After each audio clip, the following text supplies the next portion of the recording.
यहाँ पर ऊपर की तरफ नजर आने वाले देखते स्ले साइबर को यहाँ पर स्ले साइबर को भी यहाँ पर नॉक निकाल दिया है। दोनों टीम्स लेके यहाँ पर बरबरते हुए बहुत ही गजब तरीके से यहाँ पर हर्षु को नॉक निकाला और यहाँ पर कार्तिक की तरफ से बहुत ही गजब क्या कहते हैं प्रॉन शॉट देखने को मिला। ड्रॉप शॉट बहुत ही प्यारा यहाँ पर एक और टीम को फिनिश निकाल चुके 8 फिनिशेस निकाल चुकी टीम बैडर्स। बहुत ही ज्यादा ओपी गेम प्ले देखने को मिल रहा है टीम बैडर्स की तरफ से। 2 बंदे को नॉक कर दिए गए, एक लास्ट बंदा है और इसकी एचपी बहुत कम है। 3 बंदे को नॉक कर दिए गए, एक लास्ट बचा था और उसने मार दिया भाई। 3 बंदों को नॉक कर दिए गए। भाई अलग ही गॉड लेवल चल रही है यार। 11 में से टोटल इसने इस बार भी निकाल लिया, पिछले बार भी बहुत ही अच्छा खेली थी।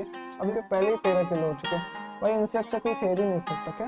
मेरे को खुद ही आना पड़ेगा क्या स्पेक्टिंग छोड़ के अपनी टीम के साथ खेलने के लिए।